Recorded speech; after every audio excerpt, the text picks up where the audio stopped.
두려움이 누구에게 잘 찾아올까요? 두려움이 잘 찾아가는 대상은 겁쟁이들, 겁이 많은 사람들, 또 소심한 사람들에게 서로 입맞추자고 열심히 찾아다닐 거라고 봐집니다.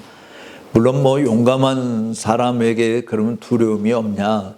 용감한 사람에게도 두려움이 밀려옵니다. 두려움은 항상 우리 가운데 맴돌고 있다가 틈만 보면 우리를 사로잡아서 혼란하게 만들고 갈팡질팡하게 만들고 분별력이 상실되게 하고 어려움 속에 빠지게 돼서 좌절과 낙심과 불평과 원망을 늘어놓게 되는 그런 요인이 되기도 하는 거예요. 성경은 우리에게 두려워하지 말라라고 말씀하는 것이 참 많죠. 하나님도 모세가 죽고 난 다음에 여호수아에게 두려워하지 말라, 내가 너와 함께한다.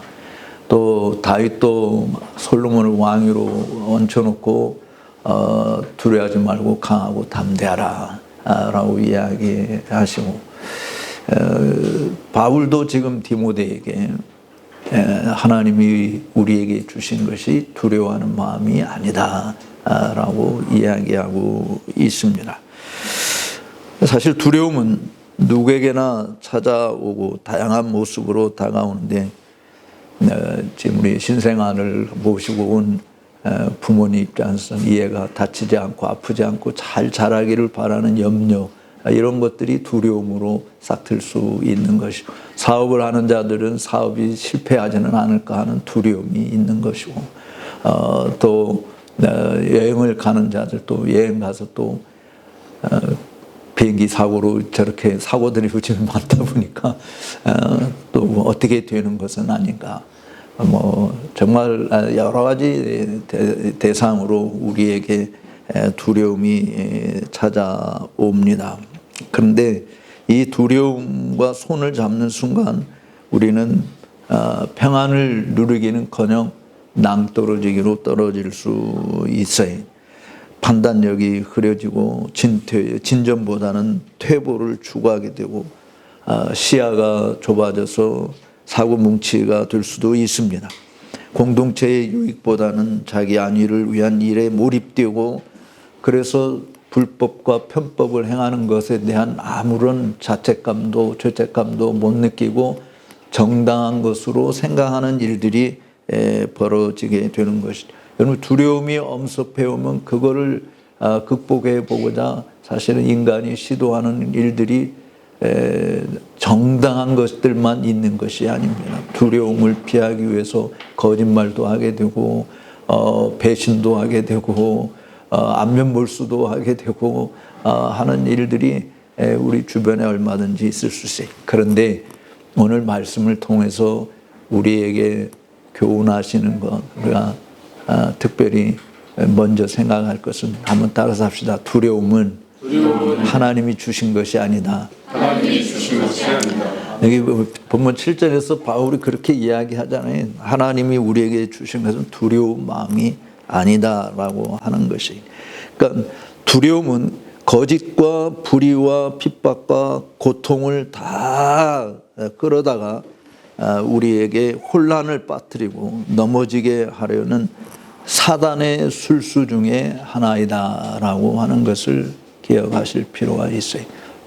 우리를 두려움에 빠뜨리기 위해서 사단이 가용할 수 있는 모든 것들을 다 동원해서 팀을 이루어서 우리로 하여금 두려워하고 낙심에 빠지게 만드는 것입니다. 주의 일꾼에게는 넘어짐, 실패, 물러섬, 회피 또는 등한히 여김을 낳게 되는 것이 두려움이 가져다 주는 일이에요.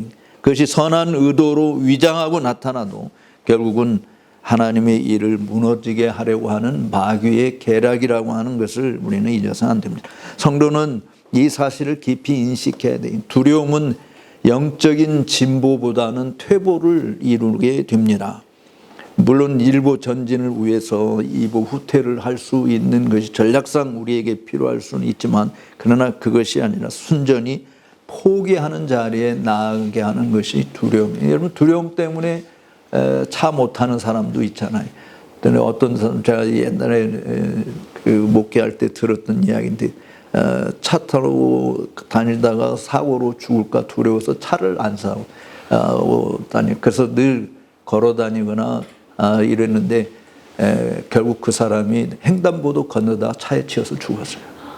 그러니까 우리는 어떤 일이 우리에게 벌어질지는 사실은 뭐예요? 두려움이라고 하는 것은 두려움을 극복할 수 있는 것은 사실은 오히려 공격적으로 더 도전하는 것인데 도전에 쓰는 쓴맛을 보고 싶지 않다고 아예 도전하지 않으면 그러니까 모험하지 않으면 경험할 수 있는 일들이 항상 제한이 되는 것이죠. 그러니까 실질적으로 포기하게 되는 일 중에 하나가 즉히 팩트에 근거해서 나열이 되는 것입니다. 팩트 자체를 보는. 그러니까 어쩌면 바른길교회도 사람들이 여기 있어서 교회가 부흥이 되겠냐라고 하는 팩트를 이야기할 수 있어요. 그 팩트 자체는 틀린 것이 아니지만 그러나 팩트가 항상 옳은 거라고 이야기할 수 있는 것은 아니잖아요. 10명의 가나안 땅의 정탐꾼들이 한 것도 보세요. 그들이 가나안 땅에 가서 보니까 정말 좋긴 한데 와 우리가 정복하기는 너무 힘들다. 안악 자손들이 있다. 우리는 그냥 그야말로 메뚜기에 불과하다. 그러나 팩트에 그 틀린 이야기가 아니에요. 그들이 이야기하는 것은 다 맞는 사실적 요인들입니다. 그런데 이 사실적 요인들이 하나님의 일을 성사시키는 데 도움이 되느냐? 도리어 하나님의 일을 무너지게 한다고 한다면 그 팩트를 붙들고 나갈 필요가 하나도 없는 것이죠. 근데 정말 하나님께서는 우리 눈앞에 보이는 것만이 아니라 그 너머에 있는 것까지도 다 내다보시는 하나님이기 때문에 그래서 진짜 그리스도인들은 항상 도전 정신을 발휘하고 모험을 하게 되고 그래서 적극적으로 나서게 되는 것이죠.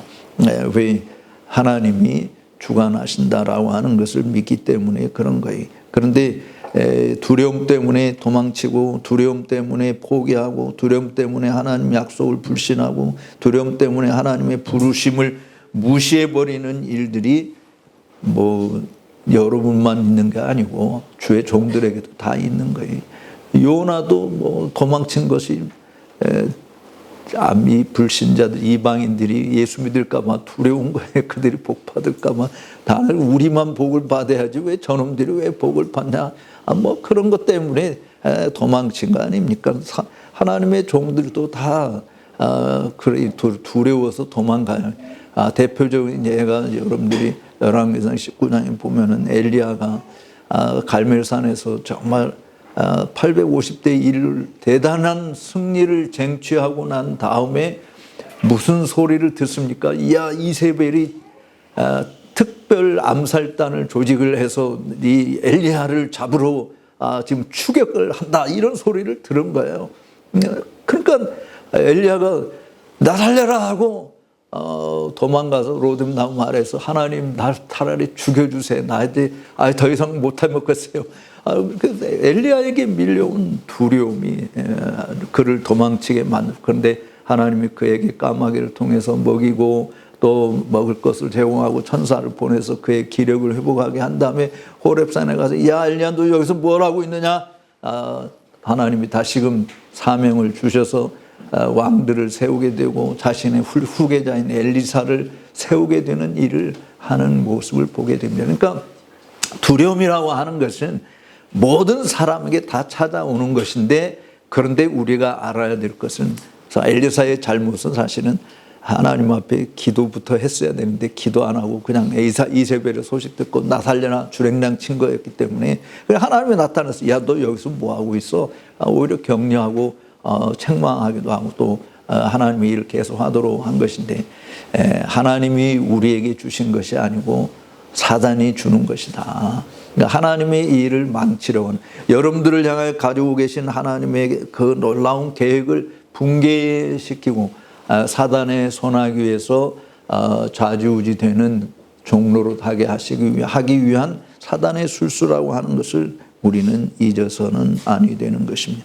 사도 바울은요, 디모데에게 이 디모데 전후서를 통틀어서 무려 25번이나 디모데에게 두려워하지 말고 강하고 담대할 것을 촉구했습니다. 그러니까 직면해야 할 일을 피하지 말고 일어나야 할 곳에 가서 강해지라고 격려한 것이 오늘 본문도 그 사실을 직시하는 것이죠. 목회 현장만이 아니라 성도들이 사는 세상도 험난한 곳이 눈 뜨고도 코 베어배가는 그런 세상이라고 말하지 않습니까? 할 수만 있으면 택한 자라도 넘어뜨리고 우는 사자와 같이 덤비는 마귀의 왕성한 지배력이 작동되는 세상에 우리가 살고 있는 거예요. 그러니까 두려움을 느끼지 않는다라고 하는 것은 거짓말입니다. 그러나 이 두려움은 마귀가 자기에게 속한 자들을 통치하는 방식이기도 한 거예요. 위협함, 공포심, 낙심, 염려, 불안 이런 것을 조성해서 자기 손아귀에서 벗어나지 못하게 가르치는 것이죠. 우리가 스트리밍 한다라고 하는 이 부분들, 세뇌 교육을 한다. 그래서 저 멀쩡한 사람도 세뇌 당일 때 다른 게 안 보이고 그 공포심에 눌려서 그 사람에게 종노릇하는 일들이 벌어지는 모습들을 우리가 종종 듣지 않습니까? 그러니까 사단은 이런 전략 사용에 있어서 목적이 뭐냐? 철저하게 예수 그리스도의 복음의 빛을 비추이지 못하게 가로막는 것이죠. 마치 북한에 있는 주민들이 외부의 모든 것을 철저하게 차단되어서 그냥 그 소리만 듣게 해서 북한의 정권에 그야말로 꼬북 노릇하는 불행한 사람들. 정말 어떤 의미에서 우리 자유주의 세계에서는 북한을 이 세상에 가장 큰 거대한 수용소라고 이야기하잖아요. 수용소라고. 아니 우크라이나 전쟁의 파병이 됐으면 거기서 포로로 잡혀갈 수도 있는데 포로로 잡히지 말고 죽으라고 하니까 막 다 자살하고 죽고 도무지 다른 세계를 이해하려고 하지 못하는 그런 현실들이 벌어지는 것이에요. 그러니까 사단의 전략 자체가 동일한 것입니다. 이 세상의 신이 그리스도 예수의 복음의 광채를 비추이지 못하도록 가로막고 있는 일을 하는, 그리고 들리는 것은 바로 하나님의 소리가 아니라 사단의 소리, 사람의 소리를 듣게 만드는 것이죠. 예전에는 이런 사단의 역사도 음지에서 활동했다면 지금은 양지에서 전통적인 교회 안에서 버젓이 활동하고 있습니다. 교회 강단을 복음 진리에서 차단하고 하나님 소리보다 사람의 소리로 채우고 참 진리이신 예수 그리스도께서 계시기에 매우 불편한 자리로 만들어서 아예 예수님이 오도 가도 못하게 막는 그런 일들이 벌어지고 있는 것이죠. 복음이 전파되기 시작한 초창기부터 시작해서 지난 1900여 년 동안 박해의 환란을 당하게 함으로 차단하고 나섰지만 핍박을 하면 할수록 오히려 교회가 더 왕성하게 자라기는 것을 보게 되고 전략을 조금 바꾸시면 그 전략을 완전히 포기한 것은 아니에요. 지금도 여전히 중동 지역에서 아프리카 나이지리아나 콩고나 남수단이나 이런 데서 인도네시아에서 예멘에서 또 파키스탄에서 중국에서 지금도 복음 때문에 고난받고 있는 핍박당하는 사람들이 어마무시하게 많이 존재하고 있습니다. 그런데 사단이 그런 전략을 쓰면 쓸수록 사실은 교회가 문을 닫는 것이 아니고 오히려 더 왕성하게 일어나는, 집에서 쫓겨나는 일들이, 가족에게 배신당하고, 사실 오픈도 선교회가 소개하는 것을 보게 되지만 집에 그 자식이 하나 예수를 믿게 되었다고 가문의 수치라고 해가지고 오빠가 불을 지르고 불 질러서 죽이고, 또 엄마도 너는 우리 가문의 수치다 해가지고 엄마도 독약 타서 자기 딸을 죽이고 하는 이런 일들이 지금도 예수 믿는다고 벌어지는 현상들이 계속 곳곳에서 일어나고 있는 것입니다. 그런데 그런 전략보다도 더 교회를 죽이는 그런 전략은 사실은 실패라고 보아지는데 더 죽이는 전략이 있는데, 그게 뭐냐? 19세기 말부터 등장하게 된 자유주의 신학입니다. 그리고 20세기에 정말 전 세계를 강타하고 있는 바로 물질주의, 세속주의, 인본주의, 이런 사상들이 교회 안에까지 다 잠식하게 되어져서 더 이상 교회가 진리의 위력을 드러내지 못하는 현상들로 나타나게 된 것이 교회의 정체성에 대한 혼돈이 요동치게 되었습니다. 다양한 교파의 등장과 이론들로 서로 싸우게 만들면서 박해했을 때 거두지 못했던 탁월한 성과를 거두고 있는 것이죠. 지금 우리 한국 교회에 처한 상황도 보십시오. 누가 이 사실을 부정할 수 있습니까? 교회마다 진리가 넘쳐 흐른다고 자부하십니까? 교회마다 하나님의 강력한 임재하심을 경험하고 있다고 그렇게 생각되나요? 성도들은 선포되는 생명의 말씀을 통해서 하나님 나라 시민권자로서 자기 역할에 충실하게 살도록 격려를 받고 있는가 말이죠.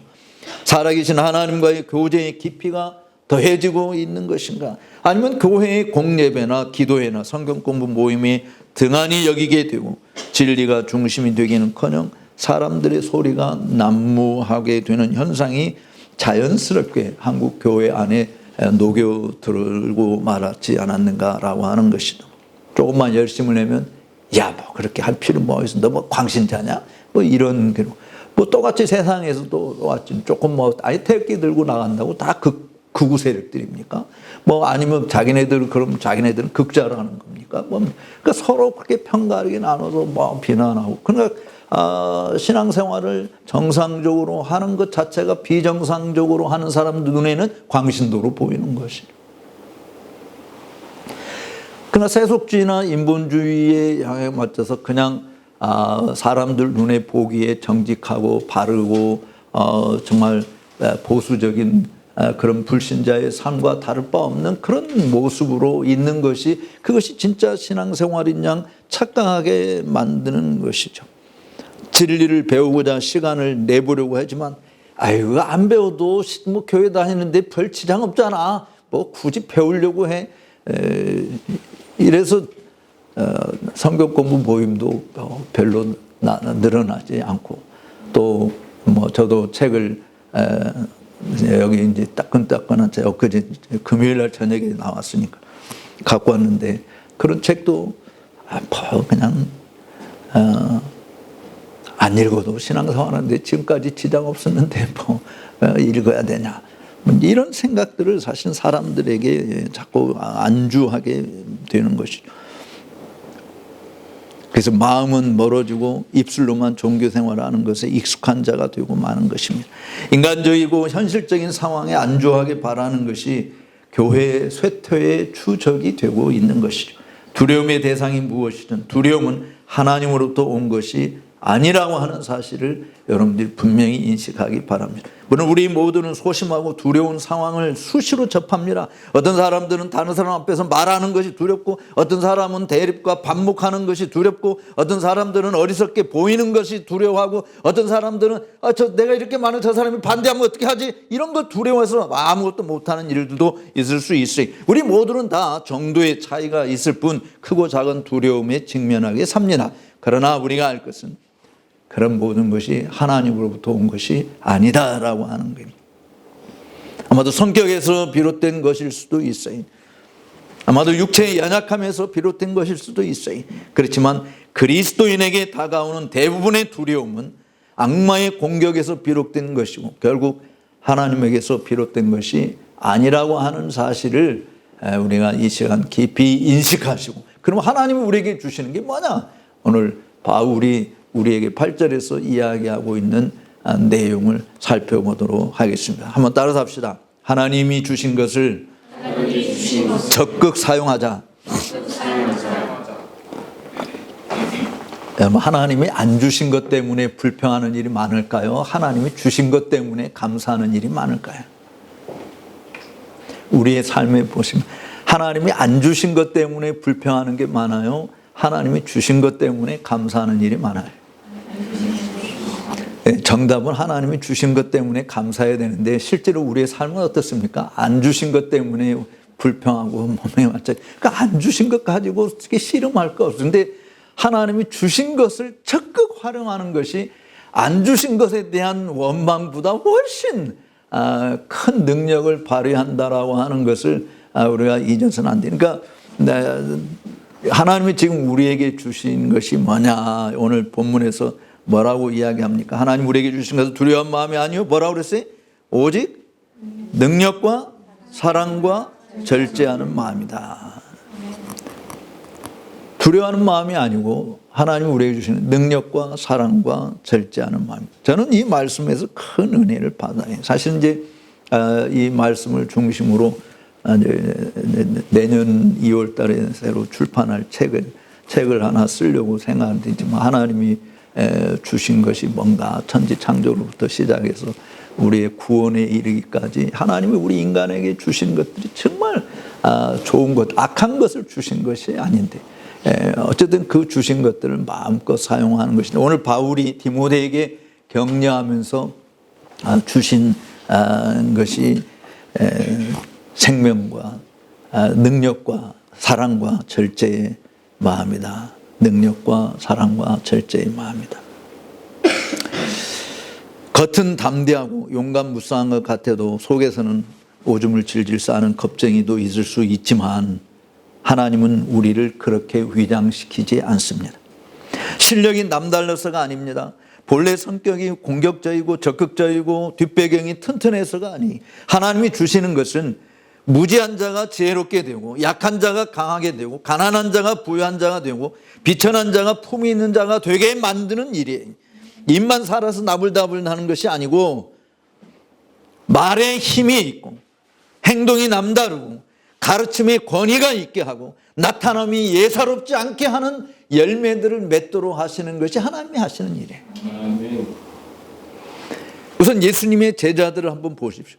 오순절 성령 강림 이후에 제자들이 예루살렘 공회당 앞에서 담대하게 정말 뛰어나게 복음을 증거하는 일을 할 때 사람들이 다 놀랬잖아요. 쟤들 지금 뭐 아니 쟤들 어부 출신 맞아? 아니 쟤들 학교 다닌 적도 없는데 와 웬 말을 저렇게 기탄 없이 잘해? 사람들이 그 많이 배운 종교 지도자들이 다 놀랬잖아요. 그들은 종교 지도자들의 위협과 핍박에도 굴하지 않고 보고 들은 것을 담대히 말했다고 사도행전 4장 13절 이하에서 이야기합니다. 그들은 예수의 이름을 위해서 능력받는 것을 합당하게 여기며 기쁨으로 충만했어요. 이 모든 현상이 뭐냐? 하나님이 주신 것 때문에 그런 거예요. 바울이 예루살렘에 올라간다니까 그냥 아무까지 돼서 다 말렸잖아요. 당신이 가면 이게 결박당해서 말이지 죽음을 피할 수 없어요. 가면 안 돼요. 바울에게 염려하는. 바울이 그 사실을 모르는 게 아니야. 알았어요. 바울이 가서 무슨 일을 당할지 알고 있었어요. 예단할 수 있었어요. 그런데 바울이 이야기한 걸 우리가 잘 아는데 사도행전 20장 24절에서 일사가고 정신을 이야기하잖아요. 주 예수께 받은 사명 곧 하나님의 은혜의 복음을 증거하는 일을 마치려면 나의 생명을 조금도 귀한 것으로 여기지 않겠다라고 그렇게 고백한 이유가 뭡니까? 하나님이 주신 것 때문에. 그러니까 하나님이 주신 것이 뭐냐? 7절에서 하나님이 주신 거 The spirit of power, the spirit of love, the spirit of sound mind. 바로 능력과 사랑과 절제의 마음이다. 우리도 하나님께서 우리의 주시지 않은 것을 가지고 불안해하고 낙담할 필요가 없어요. 로또 복권 당첨 안 되면 어때요? 왜 나한테는 그런 일이 안 벌어지나 라고 그런 거 가지고 고민할 필요 하나도 없어요. 하나님이 하시는 일들은 우리가 전혀 생각 안 하는 생각 못한 그런 방식으로도 하나님이 그렇게 역사할 때가 많잖아요. 그러니까 우리는 그냥 하나님이 주신 거, 현재 하나님이 주신 것, 아내를 즐거워하고 자식들을 즐거워하고 있는 것으로 족할 줄 알고 정말 만족할 줄 아는 법을 허득하는 것이 훨씬 우리의 삶을 윤택하게 하는 것이다라고 하는 것입니다.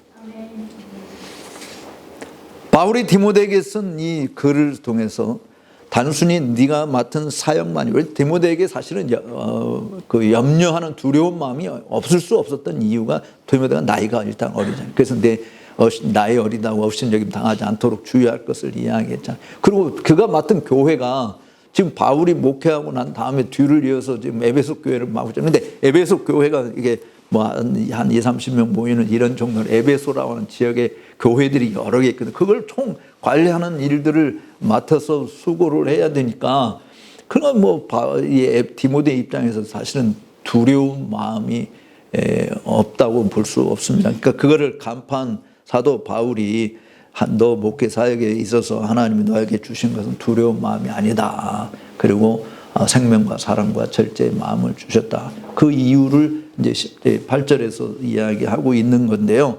어쨌든 삶의 현장에서 우리가 그리스도인으로 살아가는 것, 여러분들이 직업이 무엇이든지 하나님께서 여러분들을 불러주신 그 이유가 있잖아요. 그 정체성을 바르게 드러내고 그 하나님의 선하신 목적을 달성하게 하기 위한 일을 포기하지 않으려면 뭐가 있어야 되냐? 담대한 마음이 있어야 되는 거예요. 담대한 마음이.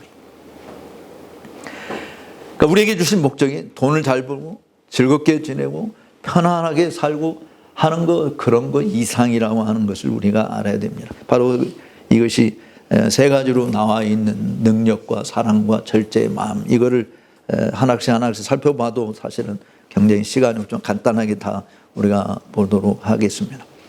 하나님께서 우리에게 능력의 영을 주셨다. 능력의 영을 주셨다. 저는 이 말씀이 뭐냐면 이렇게 이해를 합니다. 능력자는 누구예요? 하나님이시잖아요. 그러니까 하나님께서 이 말씀, 지금 디모데에게 내가 너에게 하나님 능력의 영을 주었다라고 이야기하는 이 부분은 하나님 당신 자신을 우리에게 주셨다. 아브라함에게 나처럼 내가 너의 방패요 너의 상급이다 라고 이야기하신 것이고, 하나님께서 독생자 예수 그리스도를 이 땅에 보내신 것도 하나님이 당신 자신을 우리에게 내어주신 거잖아요. 하나님이 우리에게 주신 거예요. 그렇기 때문에 하나님께서는 계속 자기 백성들에게 두려워 말라, 내가 너와 함께 하느니라 라고 우리에게 말씀하시는 거잖아요. 우리가 하나님의 말을 하고 하나님의 말씀을 선포하고 하나님의 왕국을 대표하는 그런 길들을 갈 때 우리는 다 하나님이 우리와 함께하는, 하나님이 우리에게 능력을 부어주신다. 그러니까 바울도 내게 능력 주신 자 안에서 내가 모든 것을 할 수 있다라고 이야기하는 것이, 그게 모험을 감행하는 것이고, 그게 도전을 하게 만드는 것이고, 그게 앞에 발걸음을 내딛도록 인도하는 것이죠. 눈앞에 강물이 펄펄 흐르고 있죠. 범람하고 있습니다. 그렇지만 내가 물을 다 마르게 할 테니까 그 다음에 건너가라, 그렇게 말하지 않았잖아요. 요단강 건널 때 이스라엘 백성들이 강물이 이게 딱 갈라지게 되어진 게 법궤를 메고 요단강 물에 발을 탁 들어댄 거예요. 물이 지금 펄펄 흐르고 있는 거예요. 그래서 들어가라 말해. 내가 너와 함께 한다니. 그래서 들어가니까 그럼 우리는 어떠니? 우리는 하나님 갈라지는 거 보여주세요. 그럼 내가 갈게요. 이게 우리들이 원하는. 근데 하나님 그냥 들어가. 그러면 하나님이 역사한다. 하나님 당신 자신이 우리와 함께 한다라고 하는 것을 이야기하는 것이죠. 사실 정말 하나님이 함께 하는 것 때문에 우리가 두려움이 사라지고 담대하고 하나님의 일을 나설 수 있는 건데, 쉽게 기진맥진하고 정말 탈진하게 돼서 하나님의 영광을 가리게 되는 것이 아니라, 우리 하나님이 우리에게 힘과 지혜와 능력을 주심으로 하나님의 영광을 드러내도록 역사하신다. 우리 아이들 내가 어떤 사람이 될까 꿈을 많이 가질 수 있어요. 근데 그 꿈을 여러분 자신의 힘으로 달성하는 것이 아니고 여러분에게 능력을 주시는 하나님의 힘으로 그 일을 이루어 간다라고 하는 사실을 믿으시기 바라요. 그 하나님이 함께하는 일을 경험하지 못하면 꿈꾸는 것도 없어요. 사실은 요셉이 감옥에까지 갔잖아요. 꿈꾸는 자 요셉이 다음에 집에 종으로 팔려간 것도 억울해 죽겠는데 또 거기서 비난받아서 감옥까지 갔었네. 그렇지만 하나님이 그와 함께 하심으로 종에서 장애에서 형통했고 감옥에 가서도 형통했고, 결국은 어떻게 됐습니까? 이집트의 제2인자가 되는 자리까지 수많은 사람들이 그로 인해서 먹고 살게 되었잖아요.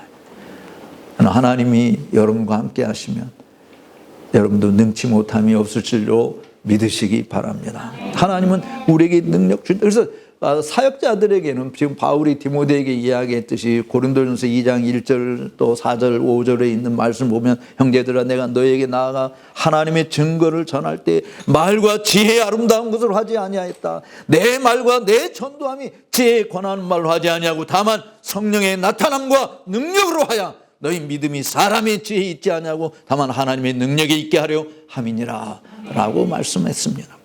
주님의 사람으로 주님의 능력의 역사하심이 필요 없는 사람은 아무도 없어요. 심지어 시험을 당할 때도 능히 피할 길을 사 넉넉히 이기게 하시는 하나님의 능력으로 감당하는 것입니다. 목회 사역에는 더더욱 그런 것이 내가 힘을 다해 수고의 땀을 흘려야 하는 일이지만 단순히 내 열정과 지식이 아니라 바울이 골로새 1장 29절에서 이야기한 것처럼 내 속에서 능력으로 역사하는 이의 역사를 따라 힘을 다하는 것이다. 이것이 아니면 마술사의 길이나 점쟁이나 무당이 하는 괴상한 일로 전락하는 것입니다. 우리의 사역은 사역의 주체가 되시는 우리 주 예수 그리스도의 이름이 지극히 높임을 받게 되는 거예요. 그 이름 앞에 모든 족속과 모든 방언이 다 주라 고백하고 무릎을 꿇게 하는 역사가 드러나게 되는 것입니다. 이는 힘으로도 되지 않고 능으로도 되지 않고 오직 여호와의 신으로만이 가능한 줄로 믿습니다. 그러니까 하나님이 능력을 주신다라고 하는 것은 단순히 뭐 재주 부리는 능력, 뭐 만드는 능력 이것도 필요하겠지만 하나님 당신 자신이 우리와 함께 하신다. 당신을 우리에게 주셨다라고 이야기하는 거예요. 마치 빌 게이츠 같은 사람 요즘엔 제 1등 갑부가 테슬라 자동차 회사 사장인가요? 머스크인가? 만약 그 사람이 내가 너와 함께 하겠다라고 이야기하면 여러분 같으면 어떻게 하겠습니까? 그 사람이 함께 한다고 하는 것만 해도 못할 게 없는 것처럼 나서지 않겠어요? 근데 그런 사람을 수없이 만들어내고 있기도 하고 없기도 하고 죽이기도 하고 살리기도 하시는 하나님이 내가 너와 함께 한다니까? 뭐 때문에 우리가 이 세상에서 두려워할 것인가?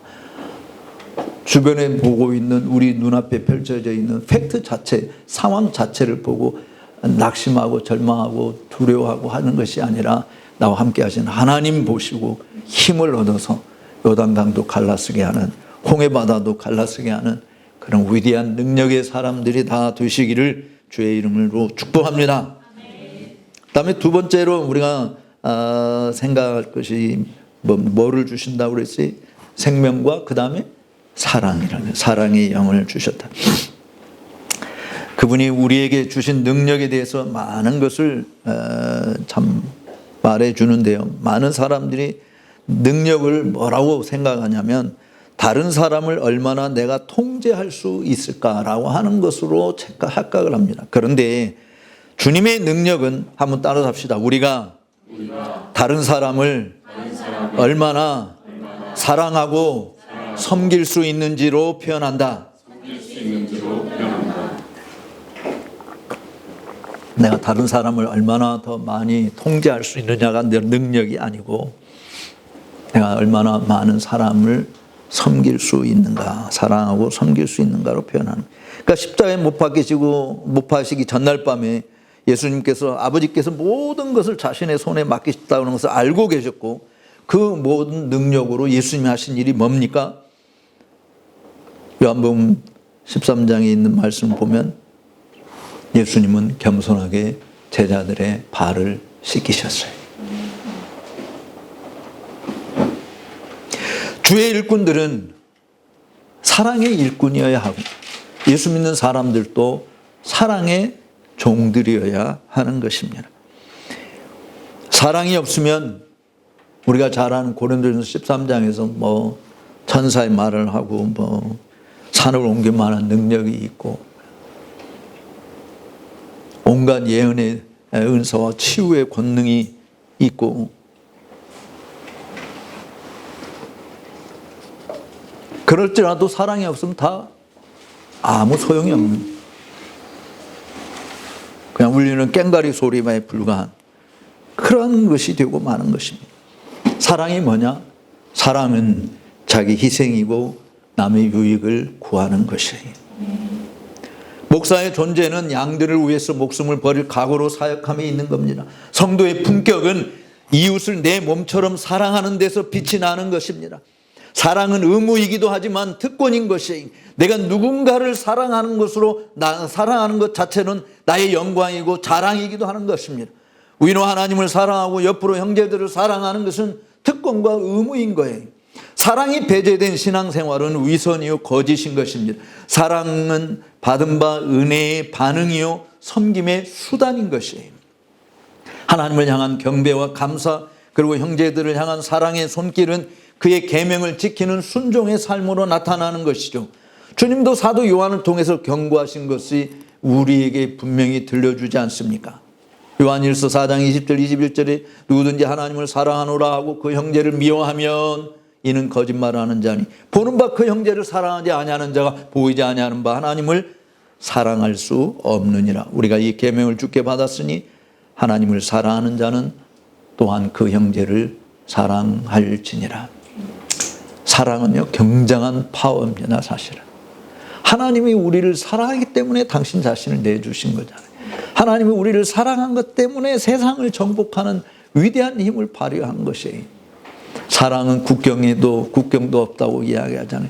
사랑은 남녀간의 사랑에 빠지면 누가 주변에 뭐 반대가 있든 뭐든 있든 장애물이 있든 그것이 문제가 되는 것이 없어요. 다 극복하게 되는 것이에요.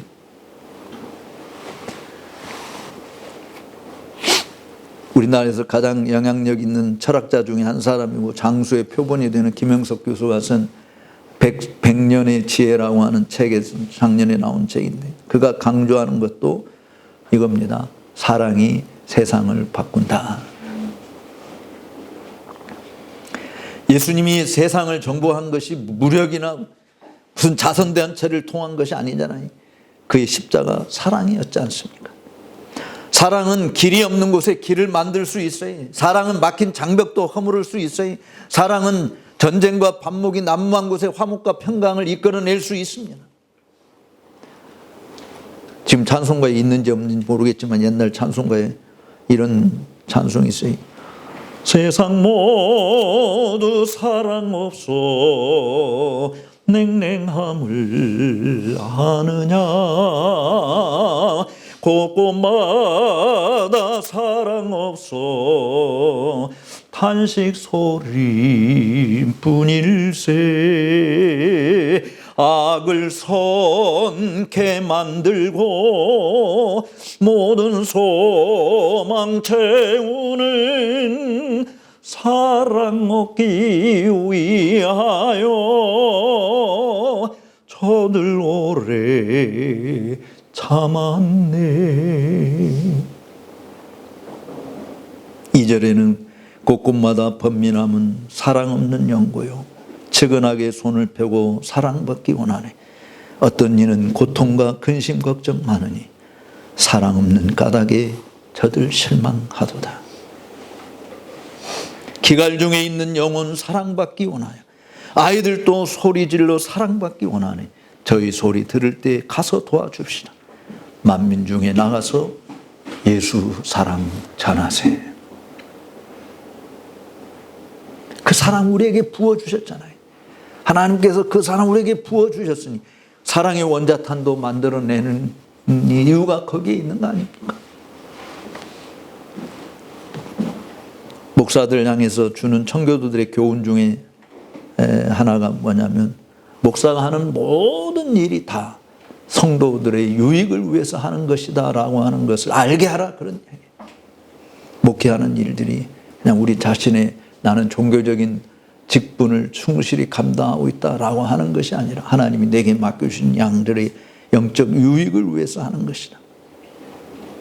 영혼을 사랑하는 마음이 녹여져 나오는 말씀 선포와 돌봄이함을 강조하는 것이다. 여기서는 여기에 바로 존중함이 있고 아낌이 있고 배려가 있고 나눔이 있고 살핌이 있고 섬김의 열매들이 맺히게 될 줄로 믿습니다. 하나님 주신 이 사랑의 힘으로 여러분이 맡겨준 일들을 잘 감당할 수 있게 되기를 주의 이름으로 축복합니다. 아멘.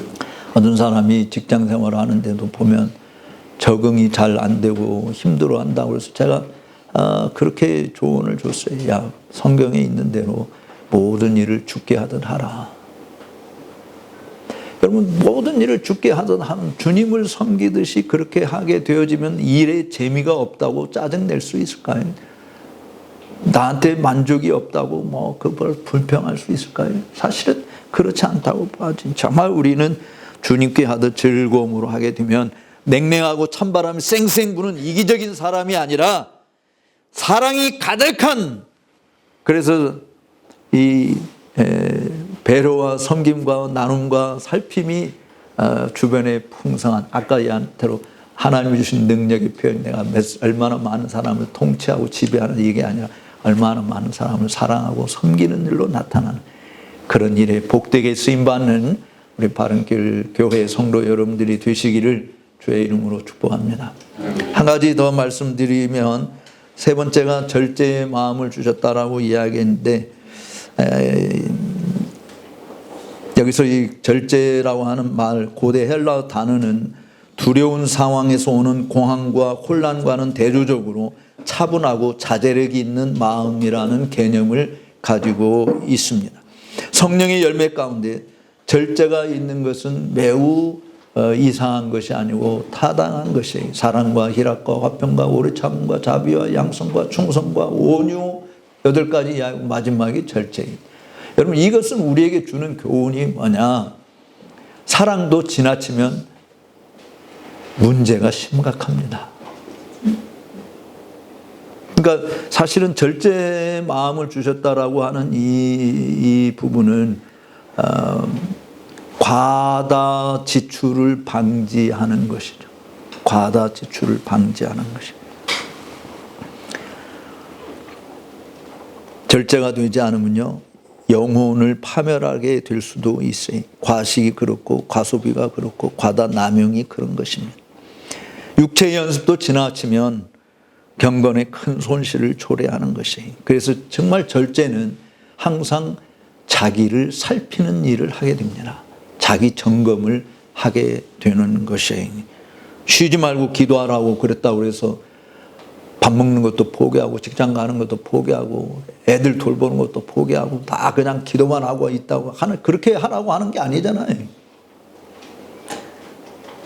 그래서 절제에는 인내심도 따라가는 것입니다. 오래 참는 것은 억울한 일을 겪기도 해 손해보는 일도 당연히. 그러나 예수님이 자기를 배반한 가룟 유다를 비롯하여 자기로 인해서 혜택받은 수많은 사람이 다 주를 버리고 떠나가는 속상함을 참지 못하고 마치 12명이나 더 되는 하늘의 천군 전사를 동원해서 모조리 다 쓸어버렸다고 한번 생각해 봅시다. 그러면 예수님 마음이 속 시원했을까요? 예수님이 그렇게 하지 않은 이유는 바로 우리의 유익을 위해서. 만약에 예수님이 그렇게 하셨다고 한다면 당신 자신은 정말 하나님이다라고 하는 것 때문에 사람들 앞에 두려움의 대상이 됐을지 모르지만, 우리가 기쁨으로 사랑을 드리고 헌신하는 섬김의 대상으로 남지는 않을 거예요. 여러분들 예를 들어서 북한의 김정은을 북한 사람들이 다 섬기는데 사랑의 마음이 있을까요? 두려움 때문에 그냥 굴종하는 것이잖아요. 예수님을 만약에 그런 식으로 우리가 섬긴다면 그건 예수님이 아닌 거예요, 사실. 예수님은 하나도 한 번도 우리로 하여금 굴종의 그 마음을 가지도록 만들지 않습니다. 주님은 임의대로 행하신 적도 없고 자유로 말한 것도 없었어요. 다 아버지께서 주신 것을 행하였고 가르쳤고 완성했습니다. 그 과정에서 사람들이 배척하고 조롱하고 비방하고 십자가에 죽는 것까지도 그렇게 하셨지만 그 모든 것을 다 견디신 거예요. 그 이유가 뭐냐? 우리가 잘 아는데 이브리서 12장에 앞에 있는 즐거움을 위해서 십자가에 있는 부끄러움을 개의치 아니하였다. 우리 성도들에게는 하나님께서 이렇게 능력과 사랑과 절제의 마음을 주신 것은 앞에 있는 즐거움, 그리스도와 함께 더불어 누릴 그 영광이 있기 때문에 그걸 내다보고 살아라. 지금 이것이 전부가 아니다. 영원한 복을 하나님이 우리에게 약속해 주시고 있지 않습니까? 그걸 내다보고 여러분들이 가야 될 길, 믿음의 길을 잘 달려갈 수 있게 되기를 주의 이름으로 축복합니다. 근데 그렇게 이기기를 다투는 자마다 반드시 기억해야 될 게 뭐예요? 모든 일에 절제하는 거예요. 썩지 않을 멸류관을 얻고자 하는 것도 고린도전서 9장 25절에서 이야기하고 있는 것이죠. 절제의 방해물은 이기심과 편리주의입니다. 나 편하자고 다른 사람 불편하게 만드는 일은 주변에서 우리가 흔히 볼 수 있는 현상이지만 그리스도인의 길은 아니라고 봐져요. 십자가를 지는 길이고 좁은 길을 가는 것이고 손해보는 길을 가는 것이에요. 그 이유가 뭐냐? 현재의 고난은 장차 우리에게 나타날 영광과 좋게 비교할 수 없음을 믿기 때문인 줄로 믿습니다. 결론을 내립니다. 왜 하나님께서 우리에게 생명과 그러니까 능력과 사랑과 절제의 영을 주셨겠는가? 그 이유가 8절 읽어보고 마칩시다. 8절에 있는 말씀을 다 같이 한번 읽어보겠습니다. 그러므로 내가 우리 주의 증거와 또는 주를 위하여 갇힌 자 된 나를 부끄러워 말고 오직 하나님의 능력을 쫓아 복음과 함께 고난을 받으라. 아멘. 하나님이 우리에게 주신 이 세 가지 특별한 선물, 능력, 사랑, 절제의 영을 주신 이유는 복음과 함께 고난을 받는 일을 하라고 주신 줄로 믿습니다. 이 부분은 다음에 또 와서 설명을 할 수 있겠습니다만, 복음을 위해서 고난을 받는다라는 것은 두 가지 방편이 있는데요. 실제로 고난의 현장에 가서 우는 자와 함께 울고 아파하는 자와 함께 아파하고 기뻐하는 자와 함께 기뻐하는 그런 일도 우리가 하는 것이고, 동시에 그 현장에 우리가 못 가더라도 위에서 그들을 위해서 기도하는 일을 통해서 복음과 함께 고난에 동참하는 일을 하는 것이다.